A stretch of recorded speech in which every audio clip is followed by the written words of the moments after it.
Hi friends, எல்லாருக்கும் வணக்கம். Welcome to Dhanash fusion. நம்ம இன்றைக்கி ஒரு சூப்பரான எண்ணெய் கத்திரிக்காய் குழம்பு எப்படி செய்கிறதுன்னு பார்க்க போகிறோம். இது குயிக்காக ஈஸியாக செஞ்சு முடிச்சிடலாம். ரொம்ப நல்லா டேஸ்டியாக நல்லா இருக்கும். இப்போ தான் நம்ம சேனலுக்கு வரீங்கன்னா சப்ஸ்கிரைப் பண்ணிட்டு பாருங்கள். அப்போ தான் நான் போடுற வீடியோ உங்களுக்கு உடனுக்குடனே வரும். இந்த குழம்பு கூட ஒரு கூட்டு இல்லைன்னா ஒரு பொரியல், ஒரு அப்பளம் மட்டும் கூட வச்சு சாப்பிட்லாம். அவ்வளோ நல்லா டேஸ்டியாக ரொம்ப நல்லாயிருக்கும். கண்டிப்பாக நீங்கள் ட்ரை பண்ணி பாருங்கள். இப்போ வாங்க எப்படி செய்கிறதுன்னு பார்க்கலாம். ஸ்டவ் ஆன் பண்ணிவிட்டு ஒரு கடாயை வச்சுக்கோங்க. வறுத்து நம்ம சில சாமான்களை வறுத்து அரைக்கணும். அதுக்காக ஒரு பெரிய வெங்காயம் சேர்த்திக்கோங்க. சின்ன வெங்காயம் இருந்தாலும் சேர்த்திக்கோங்க, அதுவும் நல்லா டேஸ்ட்டு நல்லா தான் இருக்கும். என்கிட்ட பெரிய வெங்காயம் தான் இருக்குது, அதனால் சேர்த்திருக்கேன்.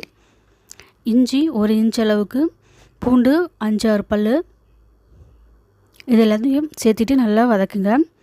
இது ஒரு பாதி அளவுக்கு வதங்கி வரட்டும். இந்த அளவுக்கு பாதி அளவுக்கு வதங்கினதுக்கப்புறமா 1 டீஸ்பூன் மிளகு, அப்புறம் சீரகம், சோம்பு, இது எல்லாத்தையும் சேர்த்துட்டு நல்லா வதக்குங்க.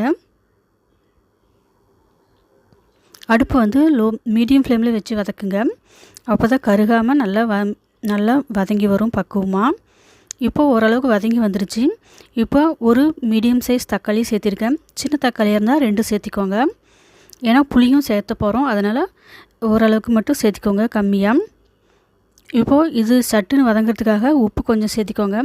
சீக்கிரமாக வதங்கி வந்துடும். இப்போது தக்காளி, வெங்காயம் எல்லாமே நல்லா வெந்து வரட்டும். பாருங்கள், நல்லா வெந்து வந்துருச்சு வதங்கி. இப்போ இது கூட தேங்காய் துருவல் ஒரு 1/2 கப் அளவுக்கு சேர்த்திக்கோங்க. சேர்த்துட்டு ஒரு 2-3 நிமிஷம் நல்லா வதக்கி விட்டுட்டு அப்புறமா ஸ்டவ் ஆஃப் பண்ணிடுங்க. இப்போ நல்லா வதக்கியாச்சு. இதெல்லாம் எடுத்துகிட்டு ஒரு பிளேட்டில் எடுத்து நம்ம வச்சிடலாம். இது நல்லா ஆறட்டும். அப்புறமா நம்ம மிக்சியில் அரைச்சிக்கலாம். இது நல்லா ஆறட்டும். இப்போ கத்திரிக்காய் எனக்கு சின்ன சின்ன கத்திரிக்காயாக மார்க்கெட்டில் இந்த மாதிரி கிடச்சிருந்தது. நல்லா சூப்பராக கிடச்சிருந்தது. சின்ன கத்திரிக்காய் தான் இந்த எண்ணெய் கத்திரிக்காய் குழம்புக்கு நல்லா டேஸ்ட்டு கொடுக்கும். இப்போ இந்த காயை இந்த மாதிரி 2ஆக ப்ளஸ் ஷேப்பில் அறுத்து பூச்சி ஏதாச்சும் இருக்கான்னு பார்த்துட்டு செக் பண்ணி பார்த்துட்டு அப்புறம் தண்ணிக்குள்ளே போட்டுருங்க. இப்படியே எல்லா காயும் கட் பண்ணி எடுத்து வச்சுக்கோங்க. இப்போது புளி ஒரு நெல்லிக்காய் அளவு புளியை கரைச்சி வச்சுக்கோங்க. இப்போ மிக்சியில் அரைச்சி எடுத்துகிட்டு வந்தாச்சு பேஸ்ட்டு. பாருங்கள், இந்த மாதிரி நைஸ் பேஸ்ட்டை அரைச்சிக்கோங்க. இப்போ நம்ம செய்ய ஆரம்பிச்சிடலாம். அகலமான ஒரு பாத்திரம் எடுத்துக்கலாம், அடிகனமான பாத்திரம். இதை ஆன் பண்ணிவிட்டு ஸ்டவ் ஆன் பண்ணிவிட்டு கடாயை வச்சுக்கோங்க. எண்ணெய் நல்லெண்ணெய் இல்லைன்னா கடலெண்ணெயில் செய்யுங்க. சூப்பராக நல்லா டேஸ்டியாக இருக்கும். 1 டேபிள் ஸ்பூனுக்கு எண்ணெய் ஊற்றிட்டு சூடானதுக்கப்புறம் தண்ணியெல்லாம் வடிச்சிட்டு இந்த கத்திரிக்காயெல்லாம் அது கூட சேர்த்திருங்க.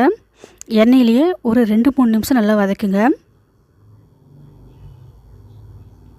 இது தண்ணி தெரித்து வர்றதுனால எண்ணெயெல்லாம் மேலே எலும்பி வருது, அதனால் மூடி வச்சு நல்லா வதக்குங்க. கரண்டியில் கிண்டினா அது சின்ன சின்னதாக இருக்கனால உடஞ்சி போகும். அதனால் இந்த மாதிரி நல்லா ஹேண்டில் வச்சு நல்லா கலந்து விடுங்க. இல்லைன்னா மெதுவாக ஸ்பூனில் கரண்டியில் வச்சு நல்லா மெதுவாக கலந்து விடுங்க. இப்போது நல்லா வதங்கி வந்துருச்சு. எண்ணெயெல்லாம் ஃபில்டர் பண்ணிவிட்டு இது ஒரு பிளேட்டில் எடுத்து வச்சிடலாம். இது நல்லா ஆறட்டும். அப்புறமா குழம்பெல்லாம் செஞ்சதுக்கப்புறம் கத்திரிக்காய் அப்புறமா சேர்த்திக்கலாம். இப்போ இதே எண்ணெயிலேயே வெந்தயம் ஒரு 5-6 பல் சேர்த்திக்கோங்க. அடுத்ததாக கடுகு 1 டேபிள் ஸ்பூன் அளவுக்கு சேர்த்திக்கோங்க. இப்போ இதெல்லாம் நல்லா பொரிஞ்சு வரட்டும். இப்போ எல்லாம் நல்லா பொரிஞ்சு வந்துருச்சு. ஒரு கைப்பிடி அளவு ஒரு பெரிய வெங்காயம் நான் சேர்த்திருக்கேன். நீங்கள் சின்ன வெங்காயமாக இருந்தால் அதை கூட சேர்த்திக்கோங்க. கூடவே கருவேப்பிலை 2 கொத்து அளவுக்கு சேர்த்திட்டு நல்லா வதக்குங்க. கண்ணாடி பதம் அளவுக்கு நல்லா வதங்கி வந்ததுக்கப்புறமா நம்ம அரைச்சிட்டு வந்திருக்கிற மசாலாவை இது கூட சேர்த்திருங்க. இந்த பேஸ்ட்டெல்லாம் சேர்த்ததுக்கப்புறம் இது கூட அடுத்தது நம்ம மசாலாலாம் சேர்த்திக்கலாம். தனி மிளகாய்த்தூள் 1 டேபிள் ஸ்பூன் அளவுக்கு சேர்த்திக்கோங்க. மஞ்சத்தூள் 1/4 டீஸ்பூன் அளவுக்கு, கொத்தமல்லி தூள் 2 டேபிள் ஸ்பூன் அளவுக்கு சேர்த்திக்கோங்க. உங்கள் காரத்துக்கு தகுந்த மாதிரி நீங்கள் பார்த்து சேர்த்திக்கோங்க. இப்போது அடுப்பை லோ ஃப்ளேமில் வச்சுட்டு எல்லாத்தையும் நல்லா கலந்து விடுங்க. மசாலா எல்லாம் பேஸ்ட் கூட எல்லாமே நல்லா மிக்சர் அளவுக்கு நல்லா கலந்து விட்டுக்கோங்க. இது எல்லாத்தையும் நல்லா கலந்து விட்டதுக்கப்புறமா இப்போது மிக்ஸி அலம்பின தண்ணி வந்து ஒரு 1/4 கப் அளவுக்கு ஊற்றிக்கோங்க. இப்போது புளி தண்ணி நம்ம கரைச்சி வச்சுருக்கோம், அதையும் இது கூடவே சேர்த்திடுங்க. சேர்த்திட்டு தண்ணி வந்து ஒரு கப் இல்லைன்னா 1/2 கப் அளவு ஊற்றிக்கோங்க. குழம்பு வந்து நீங்கள் எந்த அளவுக்கு வைக்கணும் அப்படின்னு நினைக்கிறீங்களோ அந்த அளவுக்கு பார்த்து தண்ணி சேர்த்திக்கோங்க. தண்ணி அதிகமாகவும் இருக்கக்கூடாது, ரொம்ப கம்மியாகவும் இருக்கக்கூடாது. அப்புறம் வெந்து வந்ததுக்கப்புறம் மசாலாலாம் கம்மியாயிரும். அதனால் பார்த்துட்டு எந்த அளவுக்கு தேவையோ அந்த அளவுக்கு பார்த்துட்டு தண்ணி சேர்த்திடுங்க. இப்போ இந்த குழம்புக்கு தேவையான உப்பும் சேர்த்திக்கோங்க. சேர்த்துட்டு எல்லாத்தையும் நல்லா கலந்து விட்டுருங்க. இப்போ இந்த குழம்பு வந்து நல்லா கொதித்து வரட்டும். பாருங்கள், நல்லா கொதித்து வந்துருக்குது. இப்போது நம்ம கத்திரிக்காயை இது கூட சேர்த்திடுங்க. சேர்த்திட்டு நல்லா கலந்து விடுங்க, மெதுவாக கலந்து விடுங்க. இப்போ இன்னும் ஒரு 5 நிமிஷம் நல்லா வெந்து வரட்டும். மூடி வச்சு நம்ம இதை வேக வைக்கலாம்.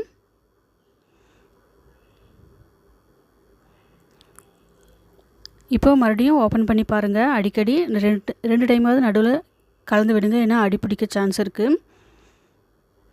இப்போ பாருங்கள், நல்லா வெந்து வந்திருக்கு. கிரேவியெல்லாம் நல்லா கலர் சேஞ்ச் ஆயிடுச்சு. சூப்பராக இப்போ நம்மளுக்கு வந்து எண்ணெய் கத்திரிக்காய் குழம்பு ரெடி ஆயிடுச்சு. இப்போ நறுக்கிய கொத்தமல்லி இலையை சேர்த்துட்டு ஸ்டவ் வந்து ஆஃப் பண்ணிடுங்க. இப்போ லைட்டாக இது மாதிரி மெதுவாக கலந்து விட்டுருங்க. அவ்வளோதான், நம்மளுக்கு இப்போ சூப்பரான எண்ணெய் கத்திரிக்காய் குழம்பு வந்து இப்போ ரெடி ஆயிடுச்சு. அவ்வளோதான். இப்போது இது வந்து ஒரு பவுலில் இல்லைன்னா ஏதாச்சும் ஒரு ட்ரான்ஸ்ஃபர் பண்ணி வச்சுருங்க. இப்போ நான் வந்து ஒரு பவுலில் வந்து ட்ரான்ஸ்ஃபர் பண்ணி காட்டுறேன் இப்போது குழம்ப.